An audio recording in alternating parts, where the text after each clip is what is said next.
de otro ser humano para poder lograr tener la abstinencia obligatoria.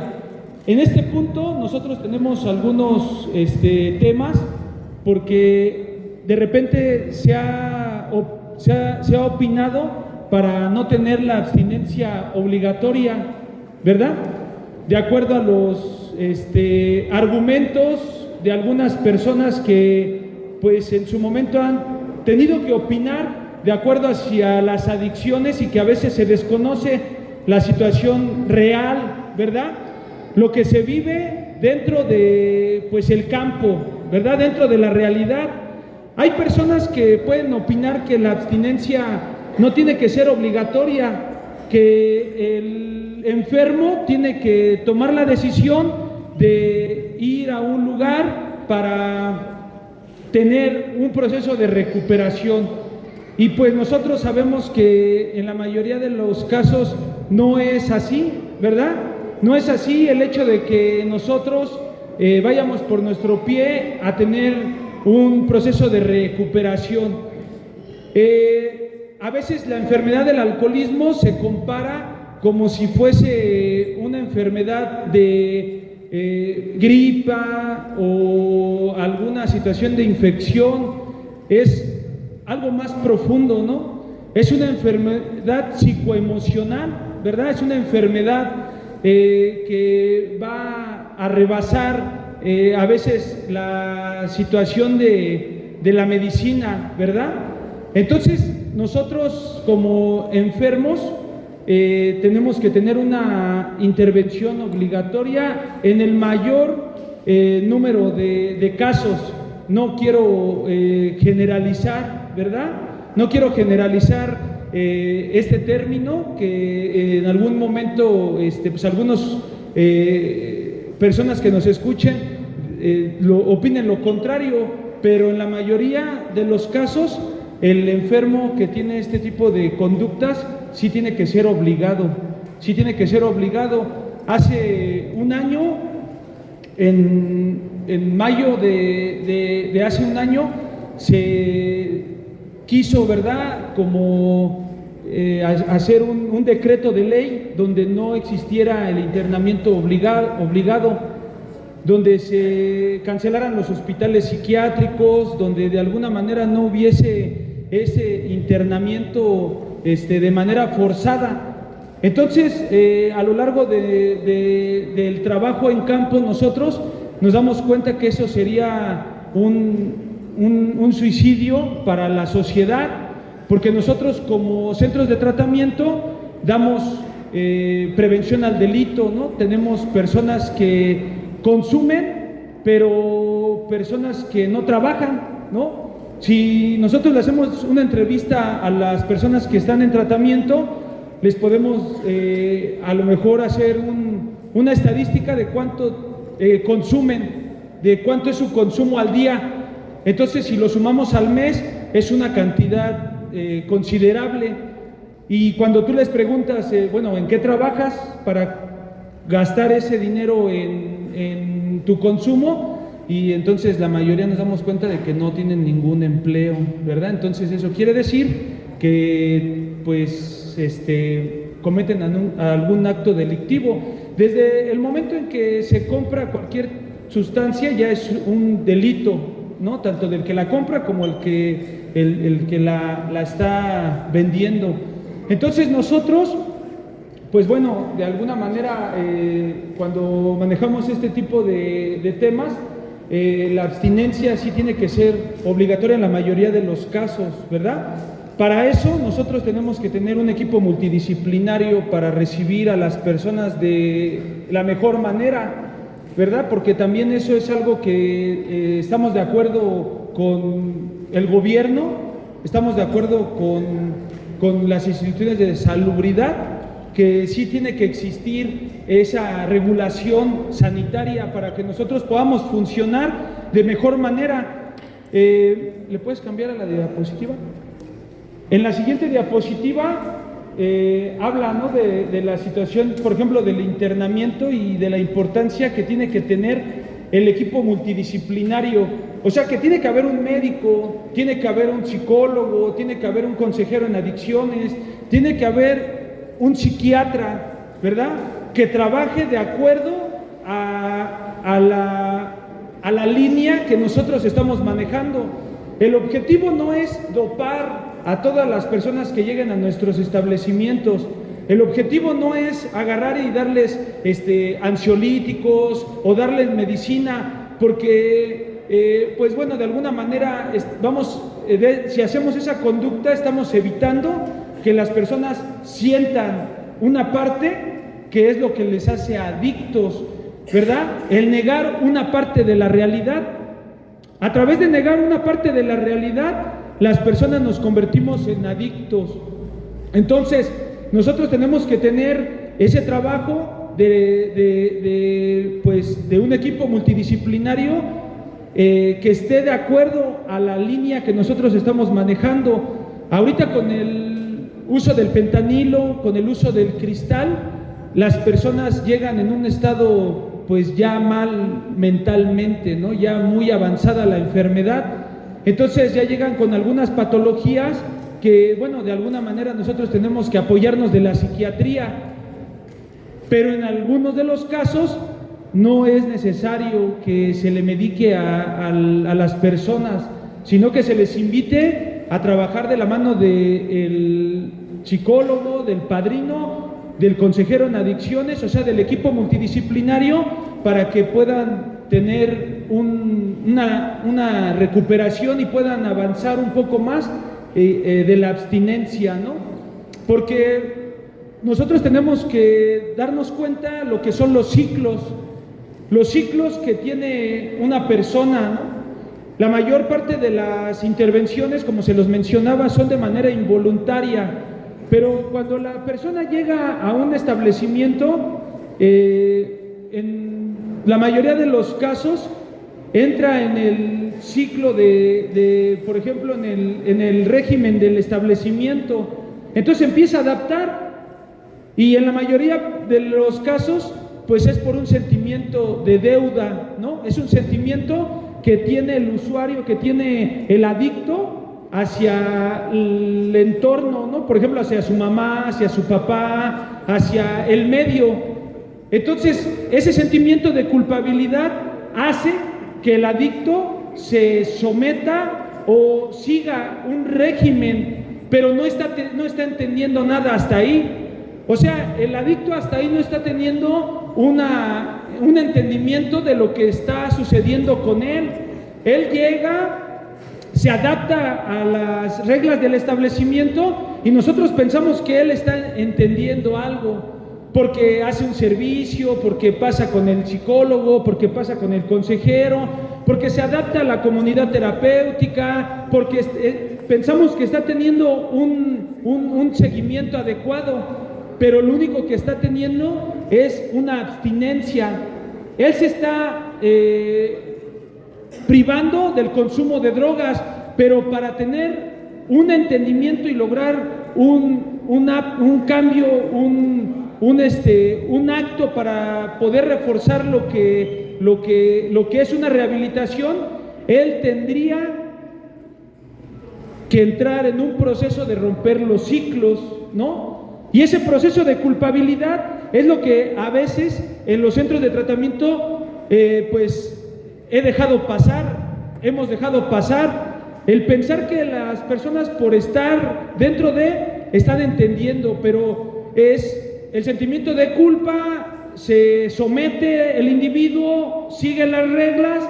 Cuando el individuo siente que ha pagado lo necesario, se va a rebelar, ¿no? Por ejemplo, si el proceso es de 6 meses, él ya se programó su ciclo de llegar y estar los 6 meses en recuperación, en una estancia, pero cuando llegue el 6º mes y no sé, de alguna manera la familia le diga, pues te quedas otro mes más, en ese momento él va a empezar a saltar, ¿verdad? Él va a empezar a denotar la situación de la neurosis, porque él va a sentir que ya está pagando de más y va a decir, no, yo ya pagué mi deuda, mi sentimiento de culpa, entonces empieza el resentimiento y puede empezar a tener un acto de venganza. En la mayoría de los casos, pues es volver a beber, volver a drogarse, volver a cumplir el ciclo adictivo, ¿no? Que el ciclo adictivo en ese término también es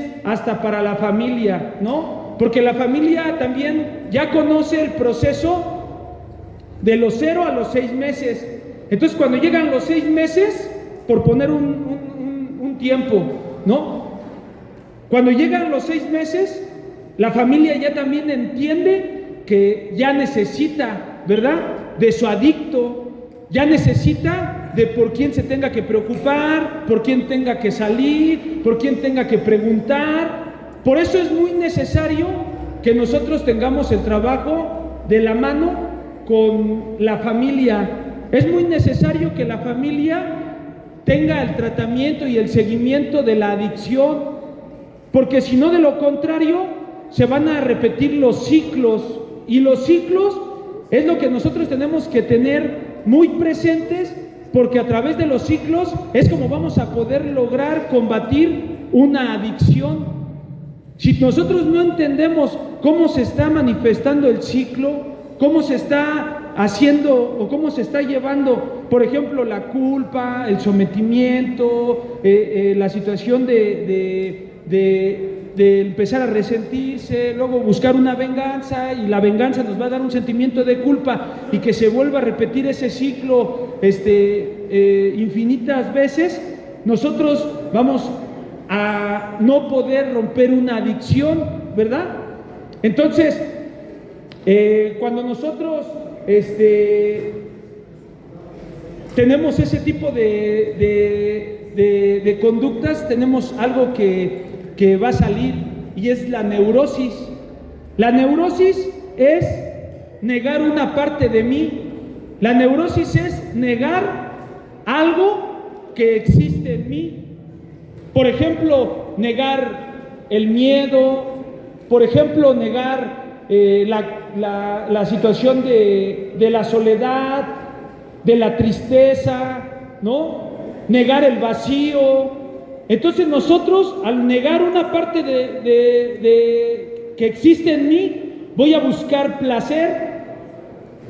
No voy a aceptar el dolor, entonces a través de no aceptar el dolor, yo voy a querer buscar cómo compensar eso. ¿Y cómo lo voy a compensar? Buscando placer. ¿Y qué me da placer? Pues me da placer, en primer punto, pues las sustancias psicoactivas, ¿no? Y pues en segundo punto, por ejemplo, vamos a hablar de las personas que ya lograron quedarse en un grupo, que lograron salir del proceso y regresar a la rehabilitación. A veces se confunde, ¿verdad?, el hecho de poder estar en rehabilitación, se confunde con la recuperación. El hecho de llegar a un grupo, de militar en un grupo, de abrir el grupo a un determinado horario, hacer las actividades del servicio, pensamos que hay una recuperación, y empieza hasta a correr el tiempo.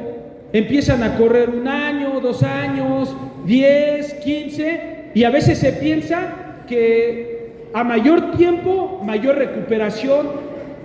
Hoy me doy cuenta que no, ¿verdad? Hoy me doy cuenta que tiene que haber una práctica, que tiene que haber renuncias, que tiene que haber un proceso de recuperación de lo que yo soy, de la energía que yo tengo. Si yo no tengo un proceso de recuperación, o sea, no de recuperar a mi esposa, no de recuperar mi trabajo, no de recuperar un carro, sino de recuperar la fuerza, recuperar la capacidad de decidir cuándo sí y de decidir cuándo no. Entonces, cuando hablamos de abstinencia, nosotros decimos, yo no me he drogado, porque así lo viví yo muchos años, ¿no? Yo no me he drogado, yo estoy en el grupo, yo ya no bebo, ya no me drogo, la vida me dio la oportunidad hasta de abrir un grupo, y luego abrir 3, y luego abrir 4, y abrir 5 clínicas de rehabilitación, y decir, yo estoy en recuperación. de tener un medio para trasladarme, de poder llegar a un lugar y tener dinero para pagar la cuenta. Y yo pensé que eso era la recuperación, de en algún momento tener familia, ¿no? Tener una esposa, tener unos hijos. Y yo decía, es que yo sí estoy en recuperación, yo tengo una rehabilitación, pero lo único que estaba haciendo era estar en abstinencia. ¿Por qué? Porque busqué de afuera para callar lo que existe dentro de mí. Yo no quería sentir la soledad, yo no quería sentir la tristeza, yo no quise sentir el vacío. Por eso quise agarrar cosas de la vida, de afuera, para poder tapar lo que está acá adentro. Y todo eso se fue disfrazando con un proceso de recuperación. Hoy me doy cuenta que tiene que haber renuncias. ¿Y cuáles son las renuncias? Pues las renuncias es a lo que a veces se ve muy básico, ¿no? Ya hablando en un proceso donde ya no hay alcohol, donde ya no hay droga. Las renuncias tienen que ser una educación de mis instintos, una educación de mis emociones, ¿no? Tengo que saber por medio de un maestro, por medio de un padrino, el que él me enseñe cómo se tiene que aprender a usar lo que la vida me dio. ¿Y qué me dio? Pues me dio este cuerpo, me dio un cerebro que yo no sabía cómo se usaba, que yo pensaba que sí sabía, porque podía tener muchas cosas, obtener cosas, pero a lo largo del proceso de recuperación me doy cuenta que tengo que tener más control en donde no se ve, que tengo que tener más disposición de obedecer aún cuando no quiera obedecer. Cuando yo llegué al grupo, a mí me ayudó mucho mi padrino Antonio López, el Padrino Rojo. Él me ayudó a dejar el consumo de drogas, él me ayudó a estar en el grupo, él me enseñó el significado del servicio, él me enseñó a estar diario en una junta. Cuando pasan los años, el padrino tiene que ir a hacer un curso de supervivencia. Sí, le tocó ir a hacer un curso y yo empecé a hacer lo que él me enseñó. Pasaron muchos años, compañeros, muchos años. El padrino se fue cuando yo tenía 3 años en rehabilitación. A lo largo del tiempo nos volvemos a encontrar y me lleva a la situación de la escuela y ahí encuentro al profesor Víctor. Y el profesor Víctor marca otra etapa en mi vida porque él me empieza a enseñar lo que les estoy compartiendo hoy. Él me empieza a enseñar la recuperación de lo que yo soy. Él me empieza a enseñar la situación de las renuncias. Él me empieza a enseñar en conjunto con mi padrino Toño la situación de poder empezar a saber cuándo sí y saber cuándo no. Y hoy entiendo el proceso de abstinencia que viví casi durante 19 años, ¿no? Ahorita voy a cumplir 20 en el mes que viene, es mi 20º aniversario. Pero yo les podría decir honestamente que llevo en práctica y en recuperación un año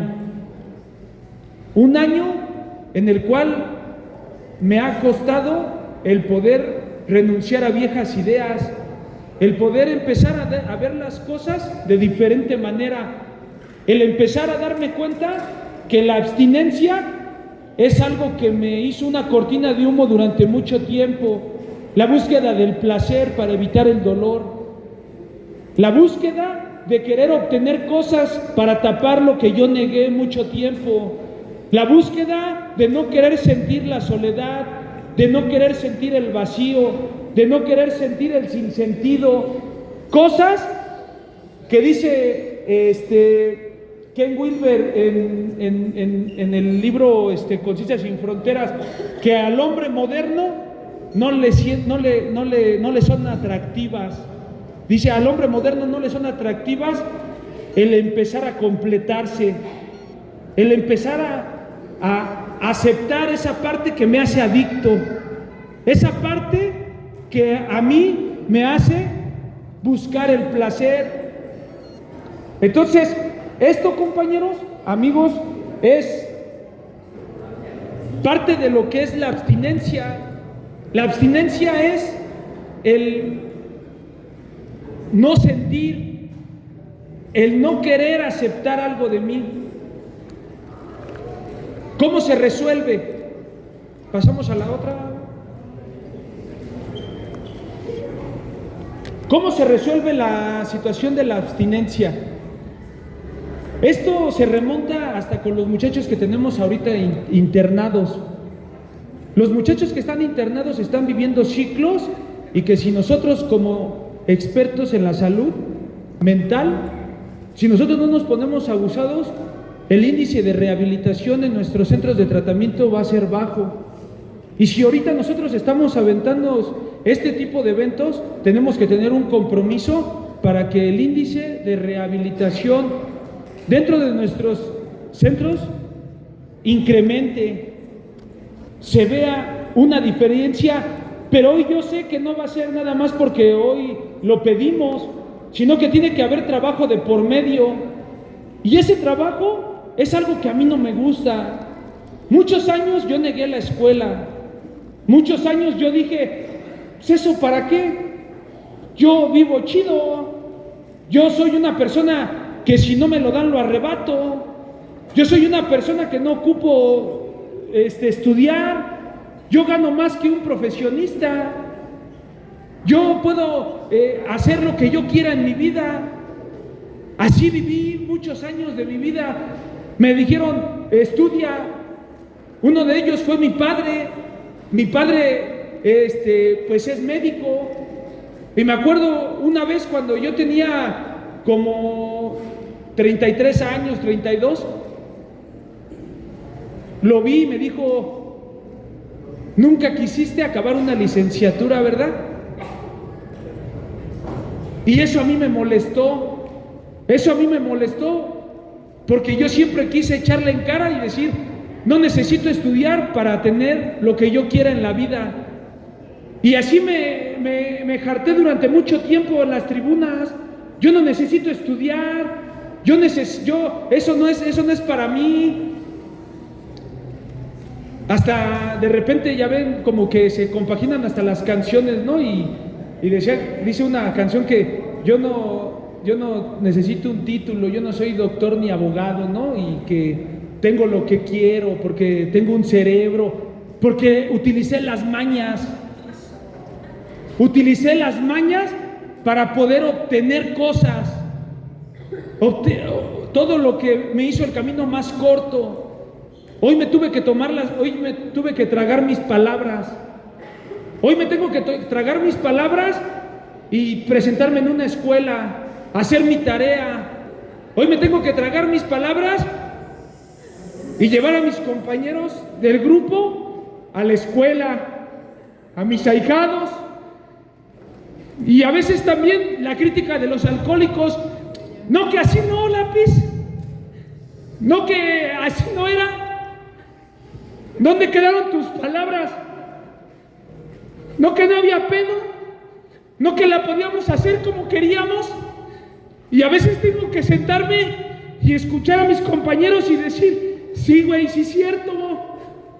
La neta sí lo dije, güey. O sea, sí fue así. Sí, mucho tiempo dije que no. Pero hoy sé que esto es algo de lo cual es el proceso de recuperación. Y hoy invito a mis compañeros y mis ahijados, ¿no?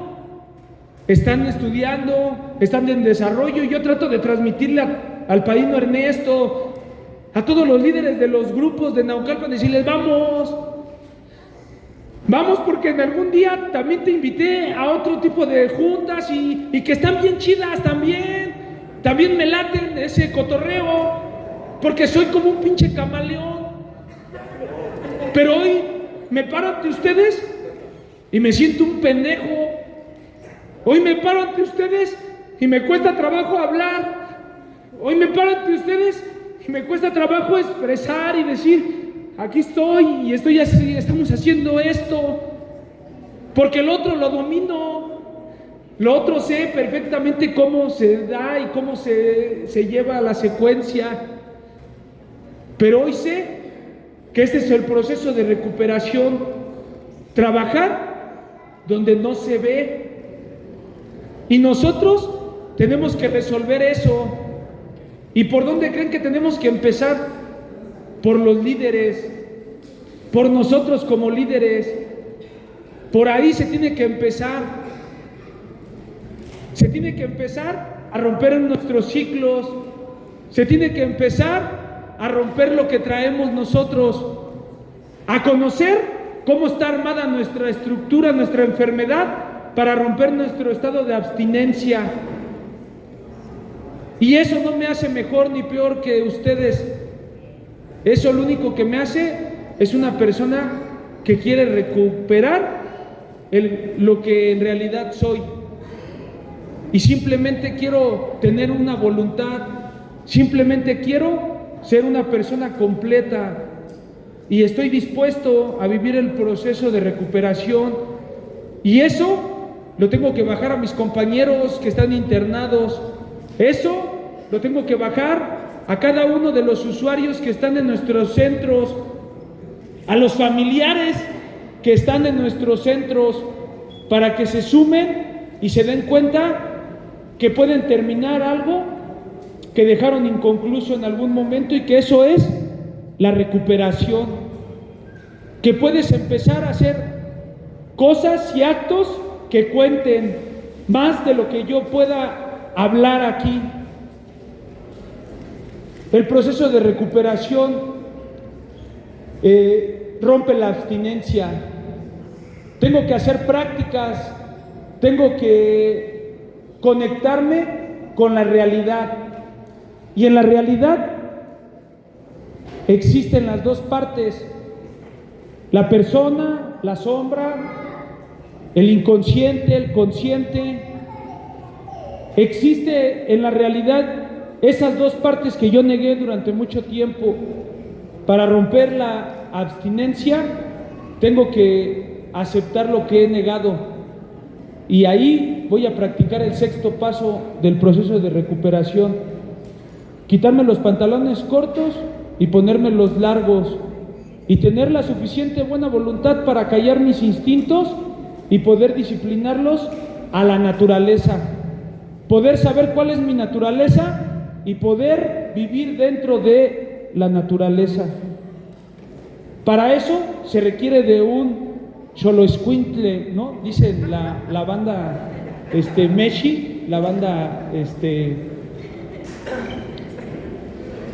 se necesita de un maestro, se necesita de un padrino, se necesita de alguien que esté o que haya recorrido ese camino, para que te pueda marcar el camino y te diga, pues por ahí. Y yo voy a tener que vivir el proceso de dolor, de soledad, de miedo, de angustia, de depresión. Yo lo voy a tener que vivir. Entonces, yo hoy agradezco a todos mis maestros, a los maestros de la universidad, que siempre nos enseñan mucho. Estoy dispuesto, hoy quiero ser un hombre, y no porque le pegue a otro, o no porque pueda estar sobre alguien más a través de mi fuerza que pueda ejercer hacia afuera. Hoy quiero ser un hombre porque puedo controlar lo que está aquí, porque sé usar esto. Hoy yo quiero ser un hombre, y yo sé que estoy en un buen camino. Yo sé que estoy en un buen camino, en un camino de desarrollo de la mano del dolor, de la soledad, de la tristeza y del vacío. El proceso de recuperación es eso, empezar a tener un acto que respalde lo que hablas, el empezar a tener un acto que respalde lo que estás diciendo con tu boca, mientras solamente vas a tener conciencia intelectual de tu enfermedad, solamente vas a saber que estás enfermo y vamos a describir los pasos y vamos a hablar y nos va a dar chance de ir a escribir y nos va a dar chance de hacer muchas cosas, pero no va a ser respaldado por un hecho, por un acto. Entonces, compañeros, amigos, esto es lo que a mí me tocó desglosar hoy. Yo les agradezco a todos, ¿verdad? Su tiempo, el que estén aquí presentes, que estén aguantando el calorcito, ¿no?